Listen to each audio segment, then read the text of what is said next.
Les damos la bienvenida a La Nota, un podcast semanal de la Corresponsalía en Cuba del Servicio de Noticias de la Mujer de Latinoamérica y el Caribe, SEMLAC, que te mantendrá al tanto de los acontecimientos más relevantes y las historias que debes conocer desde una perspectiva de género y diversidad. Cada semana te ofrecemos una mirada profunda y equilibrada de los sucesos que moldean nuestro entorno, con énfasis en voces feministas y diversas, así como en el impulso de proyectos emprendedores liderados por mujeres en Cuba y otras latitudes. Únete a nuestro equipo mientras exploramos, reflexionamos y conectamos con la realidad desde un enfoque transformador. ¿Todo listo para tomar la nota más importante de la semana? Prepárate para pegar en tu agenda este post-it morado. Ya comenzamos.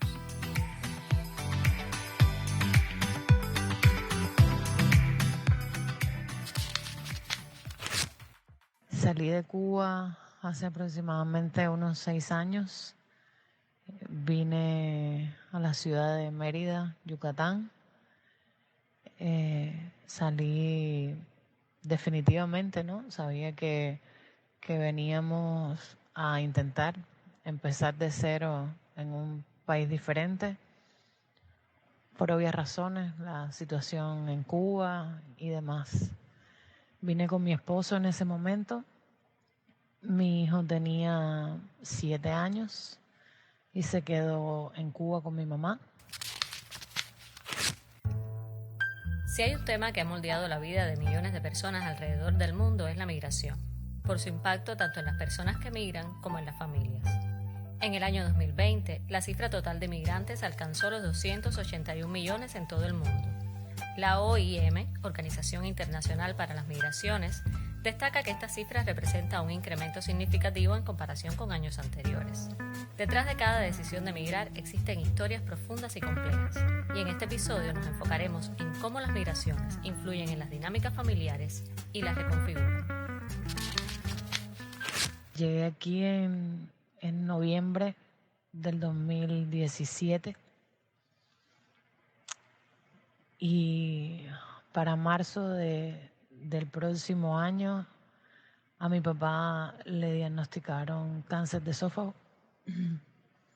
Fue una situación complicada porque se suponía que estaba recién llegada aquí con una propuesta de trabajo que tuve que desechar porque obviamente me regresé a Cuba para poder apoyar a mi papá en toda la situación que se avecinaba, que en ese momento no tenía yo idea de la magnitud en la que se iban a desarrollar las cosas. Todo el año 2018, durante los primeros meses de la enfermedad de mi papá, estuve viajando de jueves a domingo cada semana a Cuba para todo lo que fueron sus quimios, radioterapia, luego la cirugía a final del 2018 y luego toda su recuperación en el 2019. Estuve viajando así para poder ver a mi hijo y a mi papá, a mi mamá, que era quien en ese momento se estaba ocupando de mi hijo. Fueron 2 años muy difíciles porque cuando estaba aquí en Mérida era esa sensación de que las personas que más me importaban en el mundo y por las que estaba yo aquí estaban solos, sin mi presencia, sin mi apoyo. Y realmente fue una situación muy, muy difícil para todos. En octubre de 2022 y agosto de 2023, más de 184.600 cubanos habían llegado a la frontera con Estados Unidos, de acuerdo con cifras oficiales de las Oficinas de Aduana y Protección Fronteriza de los Estados Unidos. Casi 500.000 lo ha hecho desde el año fiscal 2020 hasta hoy. Son solo datos referentes a la migración irregular hacia este destino, por lo que estos números no contemplan otros países y formas regulares de salida del país. Luces sobre estos datos las ofreció en el curso de posgrado sobre comunicación y migraciones, realizado recientemente en La Habana entre el 25 y el 29 de septiembre, el doctor Antonio Aja, especialista en el tema y director del Centro de Estudios Demográficos, CEDEM, de la Universidad de La Habana. A partir del cruzamiento de fuentes de datos diferentes, Aja Díaz estimó en alrededor de 1 millón el monto de cubanos y cubanas que han salido del país desde el 2020. Estudiar entonces cómo las migraciones impactan la vida familiar e individual de las personas es un tema obligado en la agenda, si se quiere analizar a profundidad el fenómeno migratorio. Es algo que la doctora en Ciencias Psicológicas, Consuelo Martín, ha investigado por más de 3 décadas.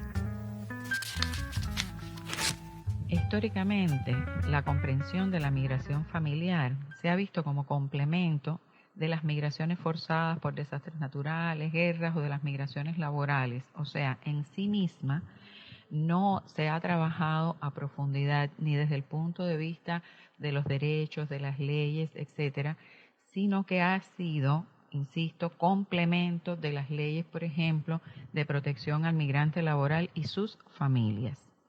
Ahora, eso no quiere decir que la migración familiar no sea relevante e importante, al contrario. Esa migración indica que en el movimiento de la población se pueden producir procesos de reunificación familiar en países destino de migrantes precedentes que traen a su familia, pero también en el país de origen, porque esos familiares tienen parientes que quedan en los países de origen y que a su vez están viviendo los impactos de esa migración. Con esta lógica estamos hablando de lo que hoy se podría llamar familia transnacional. Algo característico de las relaciones familiares entre cubanos, y por supuesto que se puede dar en muchos otros países con una idea de ser familia parecida culturalmente a la nuestra, es que no solo estamos hablando de una familia transnacional, sino el establecimiento de redes migratorias transfamiliares. ¿A qué me refiero? Por ejemplo, nosotros tenemos un refrán que dice, ¿quién es tu hermano, tu vecino más cercano? Por lo tanto, la noción de familia integra a otras personas por su relevancia afectiva, motivacional, por su aporte a esta unidad familia que desde el sentimiento de pertenencia coloca en la identidad familiar no solo los vínculos de parentesco consanguíneo, sino también los vínculos de amistad, de vecindad, los vínculos religiosos, los vínculos laborales, porque todas esas nociones que nos hagan sentir que somos familia van a contribuir al desarrollo de las funciones familiares con miembros ausentes y presentes físicamente en el país. En agosto del 20 o del 2019 pude traer a mi hijo conmigo.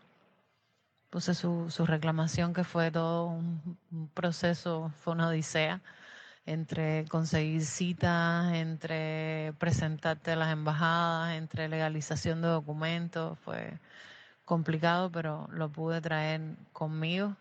Y entonces llega a finales de ese año la situación de la pandemia. Fue una etapa muy difícil para el mundo entero, pero entonces comenzó una etapa también muy complicada para mí.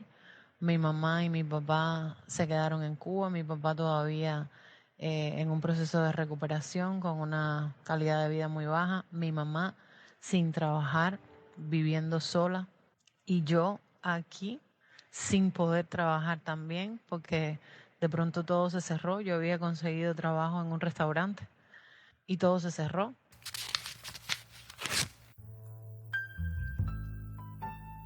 La migración conlleva desafíos psicosociales y costos que trascienden la separación física, la comunicación a distancia y la necesidad de mantener la cohesión familiar. La migración puede desafiar y fortalecer los lazos familiares, y las familias a su vez pueden desempeñar un papel crítico en el proceso de adaptación y reintegración de los migrantes.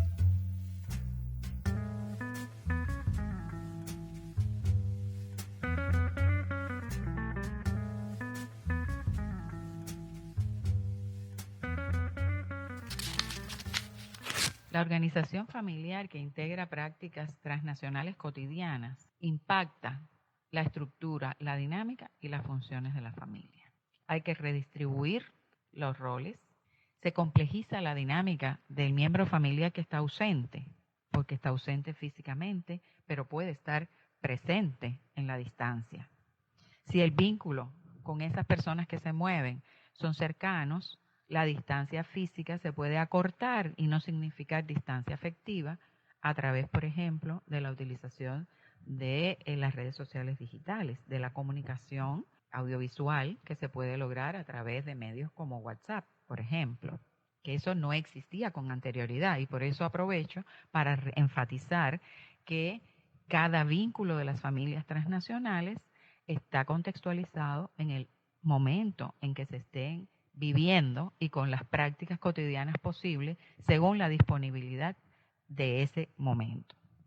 Los elementos dinamizadores de las relaciones dentro de las familias y entre las familias, cuando se trata de una familia transnacional, es importante comprender que expresa fenómenos psicológicos en la subjetividad cotidiana, porque se vive, se piensa, se siente más allá de los límites geográficos de los distintos países.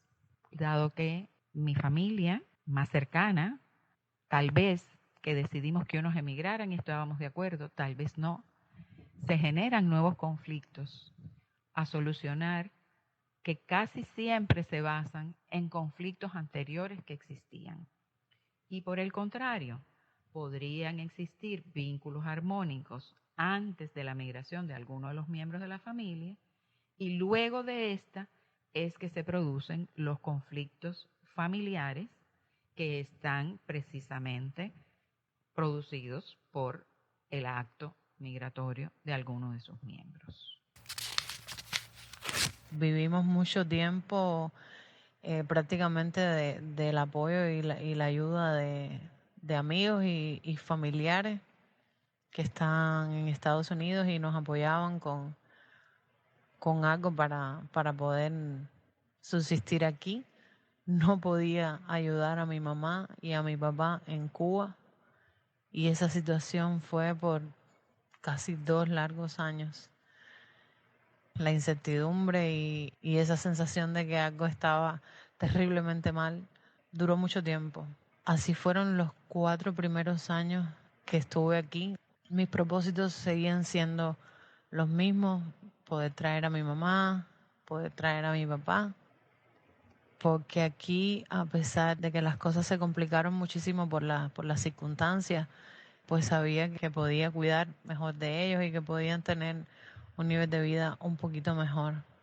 Durante los primeros años realmente sí, todos los días me levantaba por la mañana y me cuestionaba si la decisión que había tomado había sido la decisión correcta.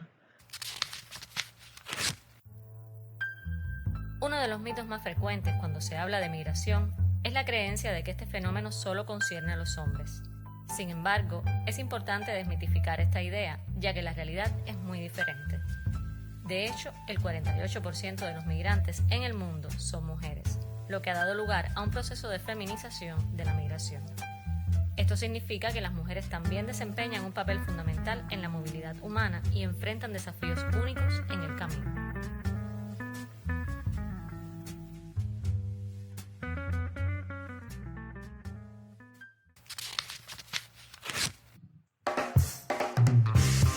Estamos en Recuento Semanal, una sección donde te ponemos al día sobre las noticias más importantes publicadas en nuestra web. Esta semana, activistas y académicas abogaron por la necesidad de miradas críticas a la desigualdad racial y de estudiar el racismo desde enfoques que permitan adentrarse en sus intersticios más profundos.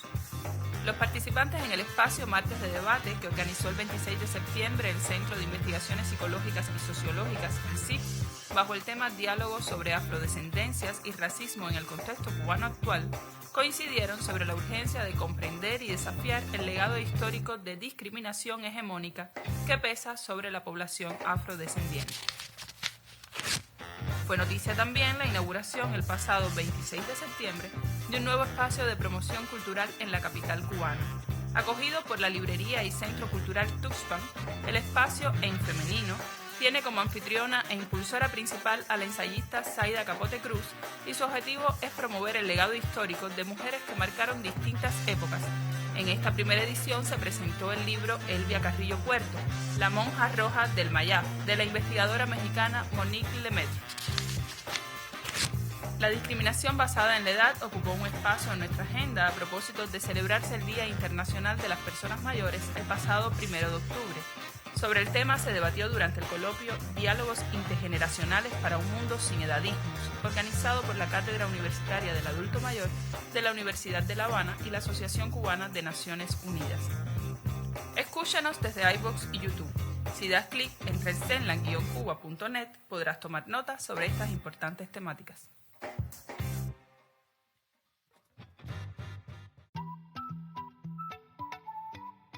Cada semana te ofrecemos una mirada profunda y equilibrada de los sucesos que moldean nuestro entorno, con énfasis en voces feministas y diversas, así como en el impulso de proyectos emprendedores liderados por mujeres en Cuba y otras latitudes. Un podcast semanal de la corresponsalía en Cuba del Servicio de Noticias de la Mujer de Latinoamérica y el Caribe, SEMLAC, que te mantendrá al tanto de los acontecimientos más relevantes y las historias que debes conocer desde una perspectiva de género y diversidad.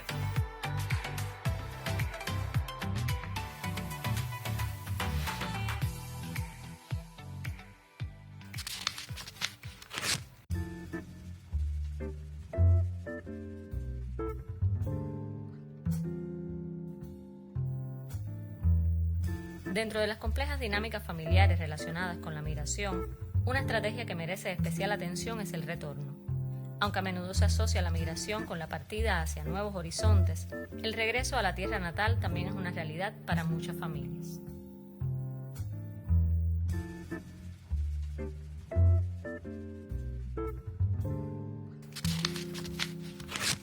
Después de la reforma migratoria en Cuba del año 2013, aparecen estrategias económicas familiares fuera del país.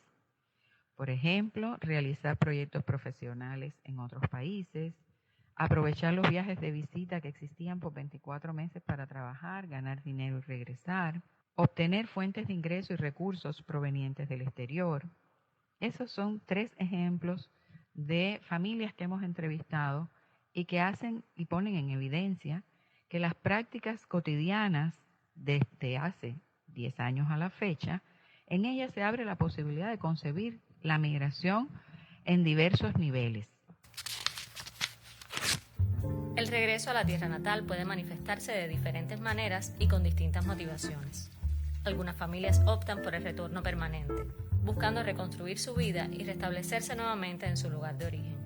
Otros eligen un retorno temporal, donde regresan por periodos específicos para visitar a sus seres queridos o para aprovechar oportunidades económicas y sociales en su país de origen. Además, existe el retorno circular, en el que las familias migrantes mantienen un constante ir y venir entre su país de origen y su destino migratorio.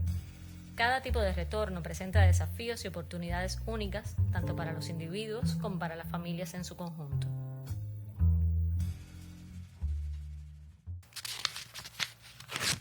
Hola a todos y todas, mi nombre es Hani Bárcenas, soy psicóloga, profesora de la Facultad de Psicología de la Universidad de La Habana e investigadora del Grupo de Migraciones Internacionales del Centro de Estudios Demográficos de la propia Universidad de La Habana.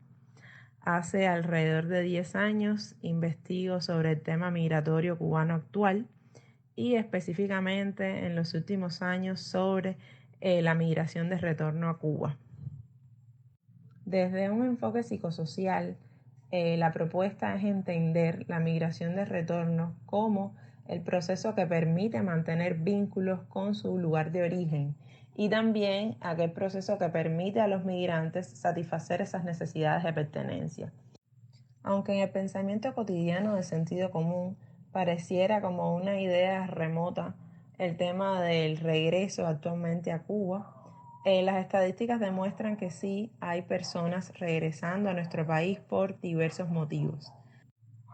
La familia es una motivación importante para salir de Cuba y también para regresar en términos de la nostalgia, la necesidad de estar nuevamente junto a la familia, la tristeza por no tener a los seres queridos al lado. El rol de cuidadores aparece como una motivación importante, la necesidad de estar allí para mis padres cuando enferman o cuando envejecen para cuidarlos. y la formación de pareja también en Cuba como proyecto es una de las motivaciones fundamentales que aparecen relacionadas con el tema familia.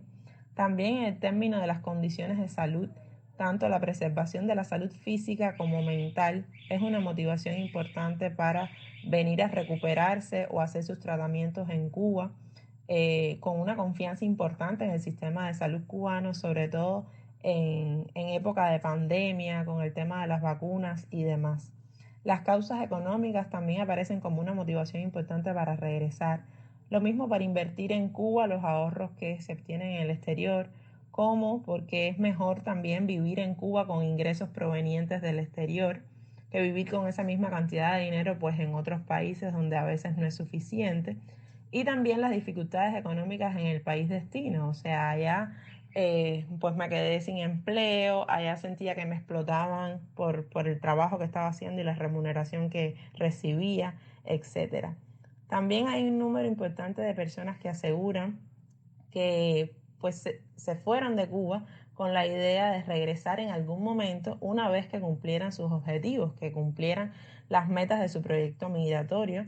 Y a esto le llamamos un retorno programado porque la persona va a cumplir determinados objetivos y metas y sabe que cuando eso lo logre, aunque no tenga una temporalidad definida, pues va a regresar al país de origen.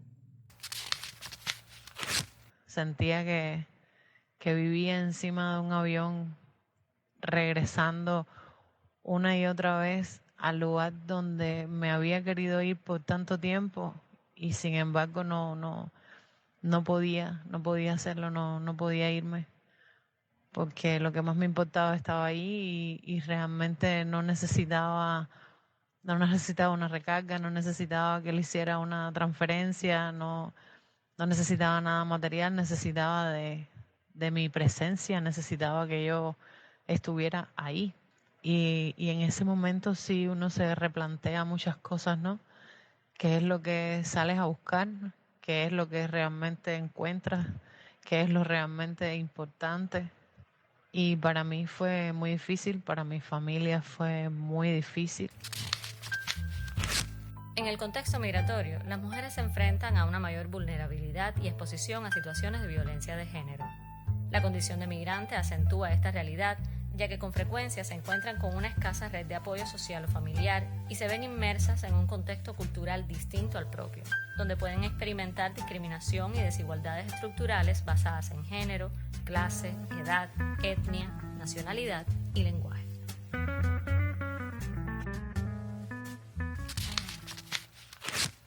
Las situaciones de violencia en múltiples dimensiones también son una motivación importante a la hora de regresar. Específicamente la violencia de género se pudo constatar en varios casos donde varias mujeres fueron víctimas de violencia de género por parte de sus parejas, hombres extranjeros, y la decisión de regresar pues es como una opción para protegerse, no solo en su bienestar emocional, sino también en su integridad física, con mucho miedo de lo que allí hubiese podido pasar, porque además se vulneraban por su pareja muchos de sus derechos, no solo como mujer, sino también como inmigrante en una sociedad donde pues se sentían desprotegidas y eran dependientes económicamente de sus parejas extranjeras, donde no podían tener sus propios proyectos de manera independiente. También aparecía la violencia intrafamiliar con otros miembros de la familia, sobre todo por estar en desacuerdo en temas políticos sobre la vida en Cuba, sobre el sistema político cubano. Era una cosa prácticamente inadmisible para esas personas que decían, bueno, yo estoy fuera de Cuba, pero no estoy en contra del gobierno cubano, pero los demás no pueden entender eso, que a mí me gusta vivir en Cuba, que a mí me gusta estar en Cuba. Era algo como que las demás personas que vivían fuera no podían aceptar y aparecían situaciones realmente difíciles de violencia intrafamiliar, incluso al punto de impedir que esas personas que deseaban regresar tuvieran los documentos y tuvieran las vías legales para hacerlo. También situaciones de violencia social en los países de destino por situaciones complicadas en las familias de asaltos, robos, de personas que no se sentían seguras en esos lugares por la violencia social que existía. La educación es una motivación importante para regresar, específicamente para continuar estudios universitarios en Cuba.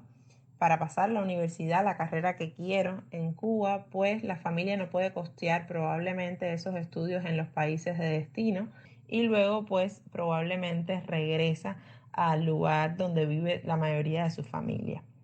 Y por último, el tema de la inadaptación también es una motivación importante a aquellas personas que refieren que nunca lograron adaptarse a aquel sistema, a la cultura, a la idiosincrasia, al idioma. Pues allí nunca sentí que fue mi lugar es acá y por eso la necesidad y el deseo de regresar.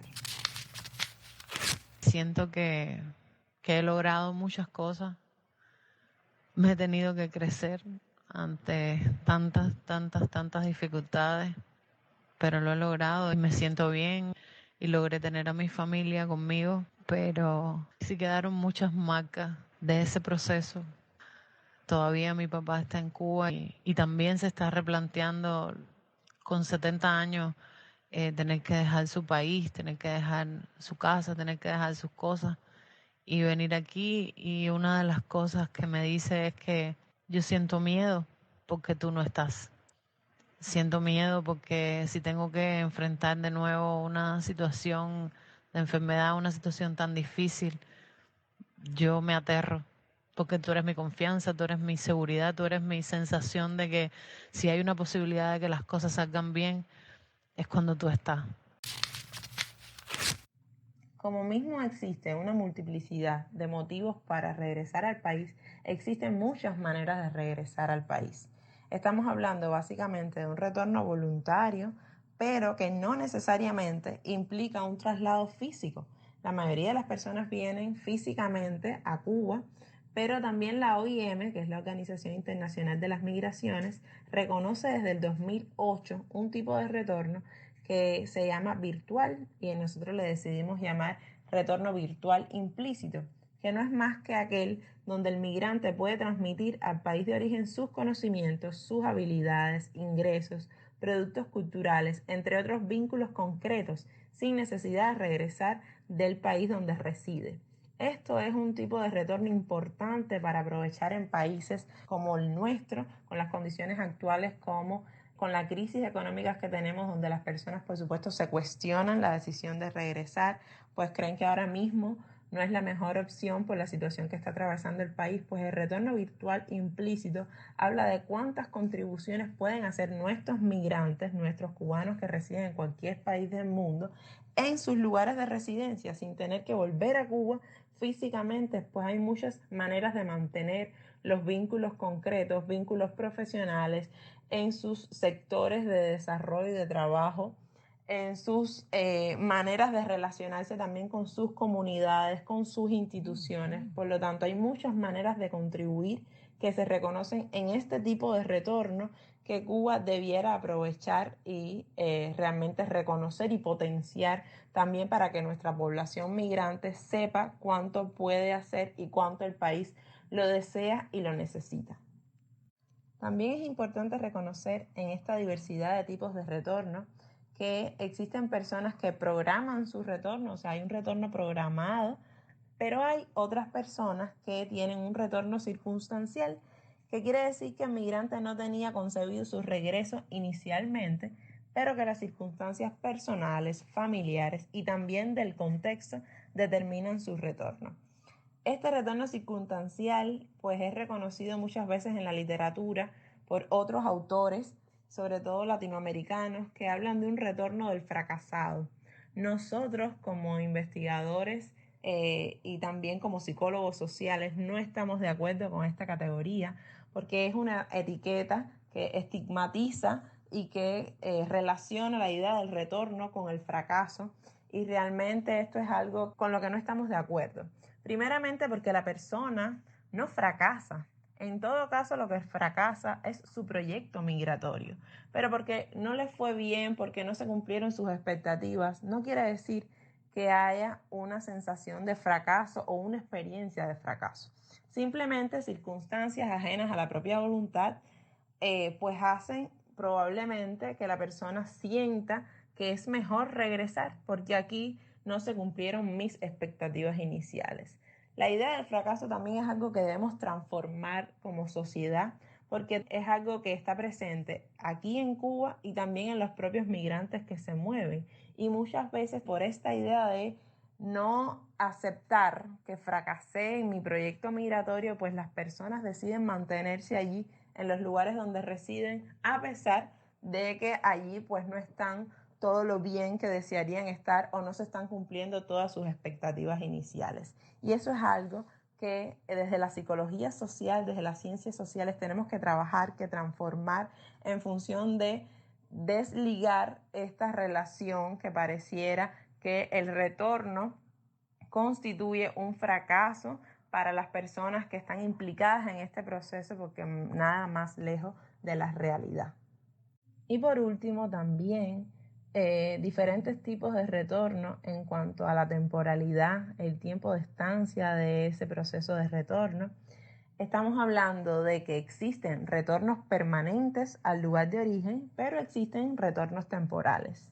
De hecho, la OIM reconoce que en países con las características como el nuestro, donde pues persisten situaciones de crisis, situaciones difíciles, el retorno temporal y el retorno virtual implícito son las maneras de retornar que se deberían favorecer, potenciar, que se deberían trabajar en función de mantener ese vínculo con los migrantes, aunque eso no implique, por supuesto, regresar nuevamente a vivir en el país de origen. Lo importante es entender que todos estos tipos de retorno son vínculos posibles, son oportunidades tanto para el país de origen como para los migrantes de conectar y de satisfacer necesidades personales, pero también satisfacer necesidades comunitarias, sociales, de participación social y de equidad y justicia social, donde yo permito que todos mis conciudadanos pues contribuyan al desarrollo de la nación donde quiera que estas personas residan.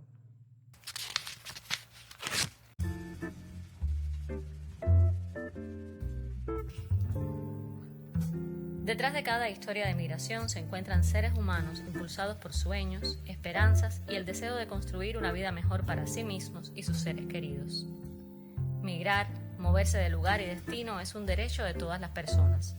En este camino, la familia se vuelve fundamental tanto para el individuo que migra como para aquellos que quedan en el lugar de origen. La familia brinda apoyo emocional, fortaleza y un sentido de pertenencia en tiempos de incertidumbre y adversidad. Asimismo, la migración puede fortalecer los lazos familiares, fomentando la resiliencia y la solidaridad en la búsqueda de nuevos caminos. Salir de Cuba fue una de las cosas más difíciles que he hecho, el reto más grande que tuve en mi vida, y es la historia de tantísima gente ya que ha tenido que pasar por eso y peores cosas, ¿no? Pero se sobrevive, se empieza de cero en una nueva ciudad, en un nuevo lugar que eventualmente empiezas a sentir como tuyo y empiezas a echar raíces, a hacer nuevos amigos que se van convirtiendo en familia, a tener nuevos proyectos, a dedicarte a apoyar a tus hijos a que en este país encuentren su futuro y se sientan parte de algo. Y todos los días extrañar un poquito el barrio, extrañar un poquito los vecinos, extrañar un poquito los amigos, pero siempre con las ganas de que las cosas estén mejor y de hacer valer todo el sacrificio y todas las cosas que en su momento hubo que hacerse para lograr un mejor futuro para uno y para los que uno ama. Es un tema sin dudas en el que todavía hay que trabajar mucho y transformar en la subjetividad cotidiana los estereotipos, los prejuicios, las percepciones, las actitudes que tanto la población que vive en Cuba como aquella población que se mueve tiene respecto al tema migratorio en general y específicamente asociado al retorno. Es una debilidad que no existe en Cuba una política integradora para la migración en general y específicamente para el retorno. Y sin duda es una amenaza, por supuesto, la situación actual que vivimos en nuestro país, donde la emigración se ve como una salida a la crisis estructural, económica, sanitaria, de expectativas que estamos viviendo. Pero también dentro de esa crisis que vivimos hay oportunidades que el retorno ofrece. En esta diversidad de acciones posibles, los múltiples retornos son una oportunidad también para conectarse con el país de origen de diversas maneras, contribuir a ser independientemente del lugar de residencia. La vida de las familias insertas en las migraciones internacionales, las familias que tienen miembros aquí, allá y acullá, las familias transnacionales, la vida de esas familias describe un continuo y enredado invisible disperso en los márgenes de la vida cotidiana. Las nociones de pasado y futuro solo adquieren sentido en el presente. Y ese reto a mujeres, hombres de todas las edades, cubanos, latinoamericanos del mundo, migrantes transnacionales, ese reto del presente nos desafía.